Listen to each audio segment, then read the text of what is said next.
कृषि अध्यादेश के खिलाफ भारत बंद के समर्थन में आढ़तियों ने मंडी में नहीं खरीदी फसल। भारतीय किसान पंचायत ने छात्र एकता मंच के साथ मिलकर निकाला विरोध मार्च, नायब तहसीलदार को सौंपा ज्ञापन।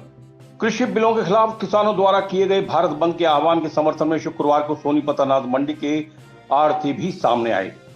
आढ़तियों ने दिन भर सांकेतिक हड़ताल जारी रखी तथा मंडी में फसलों की खरीद नहीं की। वहीं दूसरी तरफ किसान आंदोलन के मद्देनजर सोनीपत अनाज मंडी में सुरक्षा की दृष्टि से पुलिस बल भी तैनात रहा। दरअसल कृषि बिलों के विरोध में पिछले कई सप्ताह से हड़ताल पर बैठे आढ़तियों ने मुख्यमंत्री से मिलकर आश्वासन के बाद अपनी हड़ताल को समाप्त कर दिया है, जिसके बाद सोनीपत अनाज मंडी में धान की खरीद प्रक्रिया भी शुरू हो गई है। पिछले 1-2 दिनों से मंडी में धान की आवक काफी बढ़ गई थी, लेकिन शुक्रवार को किसानों के समर्थन में अनाज मंडी में आढ़तियों ने खरीद नहीं की। हालांकि इस दौरान मंडी में पहुंचने वाले किसानों की संख्या भी ना के बराबर थी और जिन किसानों की फसल पहले आ चुकी थी उनको तिरपाल से ढक दिया गया। भारतीय किसान पंचायत ने नायब तहसीलदार को सौंपा ज्ञापन।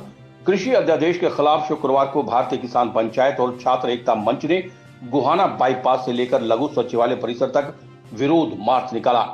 इस दौरान लघु सचिवालय परिसर के मुख्य गेट पर पुलिस कर्मी तैनात रहे और उन्होंने किसानों को अंदर जाने से रोका, जिसके बाद किसानों ने सरकार के खिलाफ जमकर नारेबाजी की और नायब तहसीलदार को ज्ञापन सौंपा। ज्ञापन के माध्यम से किसानों ने सरकार से मांग की है कि जल्द से जल्द तीनों कृषि बिलों को वापस लिया जाए। किसानों ने कहा कि केंद्र सरकार के कृषि बिल किसानों के साथ साथ आढ़तियों और मजदूर वर्ग के लिए भी नुकसानदायक हैं। किसानों को उनकी फसलों का जायज भाव नहीं मिल पाएगा और निजी कंपनियां किसानों का शोषण करेंगी। कृषि बिल के खिलाफ संघर्ष में आढ़ती किसानों के साथ खड़े हैं, इसलिए भारत बंद के आह्वान पर सोनीपत अनाज मंडी में शुक्रवार को फसलों की खरीद नहीं की गई। आढ़तियों की हड़ताल और किसानों के बिल के विरोध में भारत बंद के आह्वान के कारण मंडी में किसान फसल लेकर नहीं पहुंचे थे। सरकार को किसानों और आढ़तियों के हितों की रक्षा के लिए कदम उठाने चाहिए। देश केंद्र सरकार के मोदी सरकार का किसानों के विरोध में एक जबरदस्त षड्यंत्र है। यह सरकार किसानों को बर्बाद करना चाहती है। एमएसपी देने के नाम पर, मंडियों के व्यवस्था दलाली खत्म करने के नाम पर, लेकिन असलियत दूसरी है। अगर ये व्यापारी, प्राइवेट कंपनियां अगर किसान की फसल को खरीदने के लिए यहाँ आएंगी तो किसान का शोषण होगा, किसान की लूट होगी।